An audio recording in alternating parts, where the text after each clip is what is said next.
Бас прокуратура мен әлеуметтік желіде Қазақстанның демократиялық таңдауы экстремистік ұйымының арандату хабарламалары мен бейнероликтердің тарағаны анықталды. Онда аталған ұйымның басшысы Мұхтар Әблязов пен оның сыбайластары Қазақстан азаматтарын 2018 жылғы 23 маусымда митингтерге шығуға шақырады.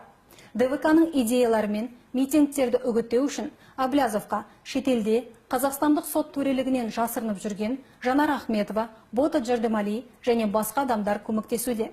Олардың іс жүзіндегі мақсаты қылмыстық қудалауды саясаттандырып, Қазақстанда ауыр және аса ауыр қылмыстарды жасаған үшін жауаптылықтан жалтару.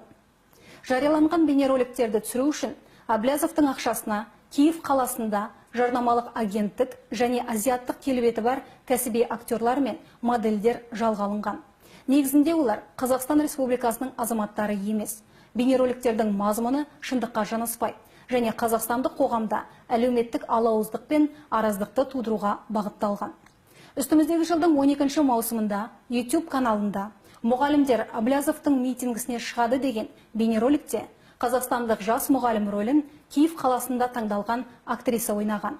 YouTube'тың басқа бейнематериалында Қазақстанда жұмыс істейді деген және халықты 23 маусымда митингке шығуға шақырған жас жігіт Әблязовтың туған жиені Айдар Амангелдиев болып табылады. Ол Қазақстаннан 2009 жылы көшіп кеткен. Қазіргі уақытта ол Шотландияның қымбат университеттерінің бірі Глазгоу, Каледонияның студенті. Бұл университетте жыл сайынғы оқып тұру төлемақысы 20 мың стерлинг фунтты, немесе 9 миллион теңгені құрайды. Сотпен 2018 жылғы 13 наурыздан бастап Қазақстан Республикасының барлық аумақтарында ДВК-ның іс-әрекетіне тыйым салынғанын естеріңізге саламыз. Бас прокуратура ДВК-ның экстремистік әрекетіне кез келген қатысу және оны қаржыландыру үшін Қазақстан Республикасы қылмыстық кодексінің 258 және 405 баптарына сәйкес қылмыстық жауаптылыққа тартылатынын қайталап түсіндіреді. Митингтерге қатысуға шақыру үгіттеулері, бейбіт жиналыстар, митингілер, шерулер, пикеттер және демонстрациялар ұйымдастыру мен өткізу тәртібі туралы заңның ережелерін бұзады. Ашық акцияларды өткізу үшін 10 күн бұрын тиісті арыз бере отырып, жергілікті атқарушы органның рұқсатын алу қажет. Бүгінгі таңда әкімдіктерге үстіміздегі жылдың 23 маусымында митинг өткізу туралы арыздар түспеген.